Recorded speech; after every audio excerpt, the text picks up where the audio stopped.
What are you waiting for, a care package? I think it would be amazing if we could take that classic Call of Duty that hooked us with its amazing progression and customization, give it a fresh coat of paint and a thriving active community. But Activision doesn't think so. Today, our team members received a cease and desist order in behalf of Activision Publishing in relation to the H2M mod project. We are complying with this order and shutting down all operations immediately and permanently. Fight! Check this out, Woody. Lil' beef for lil' boss. Doing this shit for 2010. Bass guy, nigga. Baby girl, it's the summer. Work that pussy like a NASCAR driver.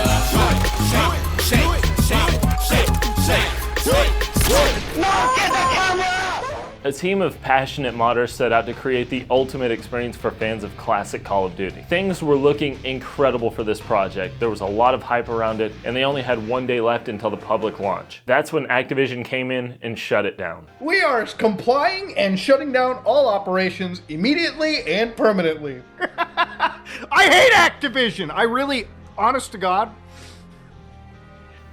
They were too late. You see, the master server that ran this game's operation was shut down. The team was disbanded from this project, but they had already sent the files out as a preview build for content creators. The files were already out in the wild, and the thing about running servers is that they run independently from whatever the project or whatever Activision's doing. The same day this project was shut down was the same day that servers were popping up for people to play it, and sure enough, files were getting shared. With this project being canceled, I had a lot of reservations about trying to reach out and find these files myself. I didn't want to download a virus. But after seeing how many people were jumping into this game, I couldn't help myself. I had to find it, and we got a working build of the project. So with the independent servers online and a copy of this canceled project in our hands, let's take a look at Modern Warfare 2 Remastered. If you're not the biggest fan of older Call of Duty and you're not familiar with this project, I'll get you up to speed on what this actually is. So Modern Warfare 2 Remastered, or H2M as the project was known, is a mod for Modern Warfare Remastered. A few years back, Activision released Modern Warfare Remastered, which was an updated version of the classic Modern Warfare. This was a full remaster including single player and multiplayer modes for the game, which left people wondering, would we ever see a Modern Warfare 2 Remastered? Well, we did, but only the campaign. Yeah, Activision released a Modern Warfare 2 campaign remaster. For some reason, they didn't include multiplayer with that. Maybe it was so their talentless team could put it in Modern Warfare 2023 and sell it for $70. So the H2M team must have thought, what if we take the assets from Modern Warfare 2's campaign remaster and put them in the multiplayer mode of Modern Warfare Remastered? Then the cogs started turning. This project ambitiously aims to recreate Modern Warfare 2's multiplayer in the Modern Warfare Remaster engine. If you remember the original Modern Warfare, there's no special kill streaks, there's no attachments for the guns, and of course there aren't all of those maps that we came to love from Modern Warfare 2. And it just didn't have the same level of progression to it. Basically to say, this team had their work cut out for them. It was a hell of an undertaking. And then it got into the hands of creators, and then they were really selling people on it. And as we got close to the release date of this mod, there was a sale for Modern Warfare Remastered on PC, which you needed a copy of to play this mod. So of course, everybody started picking this game up, getting ready for this mod's release. And then, as soon as the sale ended, a day before this game was planned to release, Activision shut down the project. They sent the team a cease and desist, and it seemed like this project would not be coming out. But the thing is that this project was in the hands of a lot of people pre-release, so eventually those files went out into the wild when everybody realized it was inevitably going to be shut down anyways. And with Modern Warfare 2 being a game that I played religiously and basically got into creating content over. What? God, Jesus! Oh shit! I had to pick this up and check it out. It's only fitting since we just hit 10K subscribers, we go back to where it started with Modern Warfare 2. So jumping into Modern Warfare 2 Remastered, we can immediately see just what makes it so special when we start checking out the content on offer. First off, we have the maps, which are the playground for what we're going to be doing in the game. We have every single Modern Warfare 2 map in here, including the DLC maps. But that's not all. Of course, we have the Modern Warfare multiplayer maps because this is Modern Warfare Remastered. But then they did something special. They also added a lot of the Modern Warfare 2 Remastered campaign levels and worked them into the multiplayer. And while these maps don't necessarily play great because they weren't designed to be multiplayer maps, they look really cool and they give us a glimpse of what this could have looked like if it was a full remaster project. So just going off of the maps alone, that's a lot of content to play with. But then we get into the meat of this, the progression system. They've essentially ported the entire progression system of Modern Warfare 2 into Modern Warfare Remastered. Modern Warfare started the craze of Call of Duty multiplayer, but Modern Warfare 2 really solidified what made Call of Duty's progression system just so damn addictive.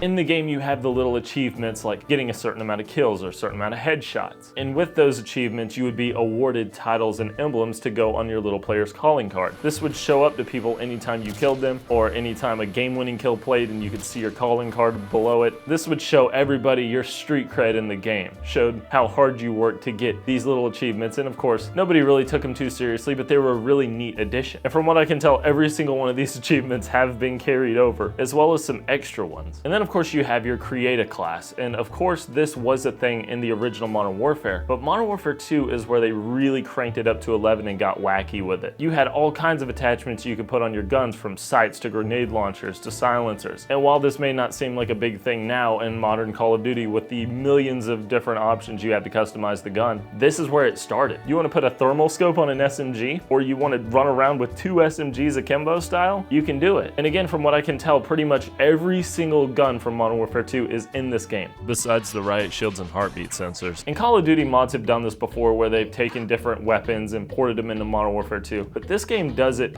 differently. Everything here is presented in a very clean and professional fashion. All the proper guns from Modern Warfare 2 are here, with some neat little animations added on whenever you pick stuff up or you swap weapons, and it's all been lovingly crafted. And then of course you have the camo progression. This game started the craze of getting different camos for your guns, and all of the originals are here, as well as some new additions. You have your headshot challenges for your classic camos, but then you have kill challenges for solid color camos. Then you have animated camos, and then you have like the dark matter camo when you unlock all the camos in one tree, then you start unlocking the new ones. This is all free, by the way. You don't have to pay for any of these cosmetics. And they didn't have to do this, but they just added it in. It's just another cherry on top of what is already a great progression system. Your classic Call of Duty kill streaks are here, like your UAV and your attack helicopter, but all your Modern Warfare 2 kill streaks are here too, like your AC-130, your chopper gunner, and your tactical nuke. I don't know how they moved all of these kill streaks into Modern Warfare Remastered when this game didn't originally have all of these, but again, that just goes to show you the lengths they went to make this really good. So on paper, this is looking pretty good. All the content we would want from Modern Warfare 2 is in this game, but that doesn't mean anything if it doesn't play good with all this extra content. Luckily, we have a very healthy player base and server list to use while we're checking this game out. Sometimes this can be a little bit of a problem because it almost seems like there's not enough servers to handle the demand. Every time a game ends, once you finally join the server, you get kicked out and then you gotta join it back, and then it's like, oh no, it's full. Yeah, since there's no matchmaking, you're at the will of the server list, and sometimes it's packed and you can't get into them, but I guess it's a worthy sacrifice to even be able to play this game. So once we jump into a game, of course, things are gonna be looking immediately familiar to you. You just select your custom class, and then you jump into it. Or at least that's what you would do if you were level 4, because remember, you gotta get the level 4 to get create a class. But once that's done, we start playing, and right off the bat, this feels really good. Everything is snappy and responsive. The time to kill is pretty quick, and all the guns are satisfying to use. The animations look great, and the thing about the animations is that there's a particular smoothness to it that you'll remember if you're familiar with Modern Warfare 2. If you've trick-shotted in Modern Warfare 2, you may be familiar with things like gliding, where sprinting and double tapping the swap weapon will just kind of smoothly glide your gun back to its original animation. These are features that aren't really present in modern Call of Duties, and they actually intentionally put these animation features into this game. That's the level of detail we're talking about. Of course, they haven't done everything that's Modern Warfare 2 specific, like you can't barrel roll the shotgun. But for all intents and purposes, the animations feel really good. A lot of times I've played these mods where they would put Black Ops weapons in Modern Warfare 2 and it just didn't feel right, but everything just kind of feels right at home in this game. I think the Spaz 12 felt a little bit off, and maybe throwing grenades kind of had a different travel distance slightly, but that's really the main nitpicks that I can think of. Other than that, the game has felt pretty smooth. And the really cool thing is that all of the weapons feel like they belong in the game. It doesn't feel like they just took one gun from Modern Warfare Remastered and reskinned it for different guns. All the guns have a proper amount of recoil relative to what you're shooting with. All of the features of the guns are here, like using thermal scopes. The thermal scope diameter feels a little bit small, but I can't really remember if that was a Modern Warfare 2 specific thing. And just doing meme builds like dual P90s works way better than you would expect, and it works just like it did in Modern Warfare 2. And of course, you're doing things like running guns with multiple attachments because of your perks that have also been brought over from Modern Warfare 2 into this game. So everything from your marathon to sleight of hand to ninja to danger close, it all works like it did in Modern Warfare 2. You even have pro perks that unlock as you play, just like you would in the original game. One interesting thing I found is that this game almost felt better than Modern Warfare 2 in some aspects. Some of the clunkiness of doing things like throwing flash grenades or pulling out your semi-automatic machine gun secondary from your sniper moves a lot smoother and more fluid than it did in the original game. Also, if you don't remember, not having Sleight of Hand Pro in Modern Warfare 2 meant your scope in speed on sniper rifles was unbelievably slow. But now with basic Sleight of Hand, you can aim down sights relatively quick with snipers, which I appreciate. So the content's in the game, and the game feels pretty good to play, but it would kind of fall apart if there wasn't a good progression system. And luckily, this game brings that good progression system. That satisfying feeling of ranking up or getting that attachment or camo that you've been working your ass off for gives that satisfying feeling that I just don't get in any other game, and it's here, and it's all intact.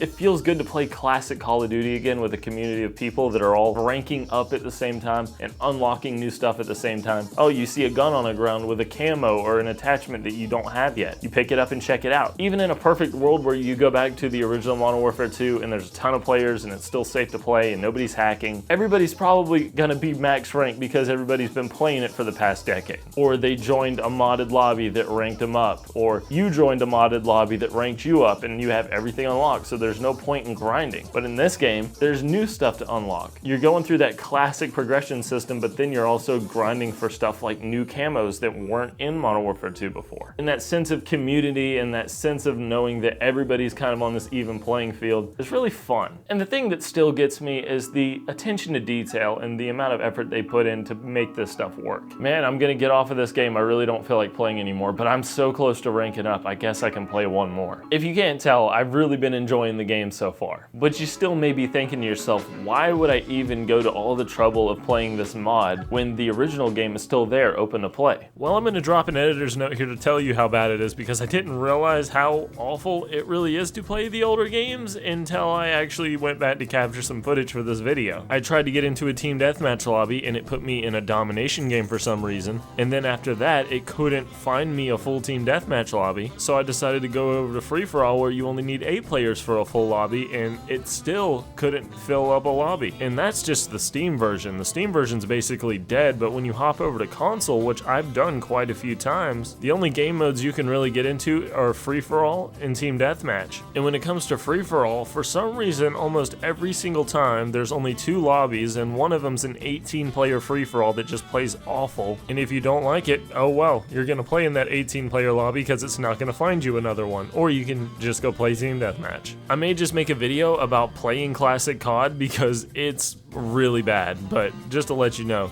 this is significantly better. Well, other than the dwindling small player count and everybody, as previously mentioned, having max rank, the game of course does look a little bit dated. It holds up pretty well, but you may want to see things with a shiny coat of paint. Since this is on a new engine, you get the benefit of having new lighting effects and new particle effects. Playing this in 4K and seeing a new explosion animation when you throw a grenade at a car looks pretty cool. And of course you're playing with new gun models from Modern Warfare 2's remastered campaign, so so everything does look quite a bit shinier. The team's also taken advantage of this new engine to bring new lighting to those original maps to give them a fresh coat of paint. And this works with varying results. I think the lighting is broken in some maps and they don't always look pretty good, but other times it's like, damn, this looks pretty good. Of course, there are a few things that look slightly out of place, like the over-the-top camos that they've added to the game, but overall, for the visuals, I'd say it's a net positive. And let's not forget the amount of content that's in this game. And then you're also getting new game modes introduced to this that you would only get on custom servers, like gun game. There's trick shot free-for-all servers where you snipe your way to last and then the last kill's a trick shot, and it works really well. These are experiences that you wouldn't get in the vanilla version of the game. But this can also be a downside. The things I love about H2M is that they went to great lengths to bring you this vanilla experience with a fresh coat of paint. The feeling of progressing your rank and your weapons for the first time, or stepping into a new map for the first time, feels really good. But the mixed bag element comes in when you're playing on these custom servers. Now we gotta remember that this game only exists because of these servers existing. If there were no servers, we couldn't play this game. That being said, the downside to these servers is that they don't play like the vanilla matchmaking. Some servers use the vanilla game rules, like team deathmatch being 75 kills in 10 minutes, but custom servers will typically do things like make the time limit 20 minutes long and make the amount of kills you need 300. So instead of the game ending within 4 or 5 minutes, you end up playing this game for 10 to 15 minutes. Or instead of the game ending because the score limit was reached, the game ends because you ran out of time. Free-for-all is one of my favorite game modes, and typically you have 8 people in a free-for-all. On these custom servers, you'll typically have 12 to 18 people in a free-for-all, which really messes up the spawns a bit. Typically you'd play these games in 10-minute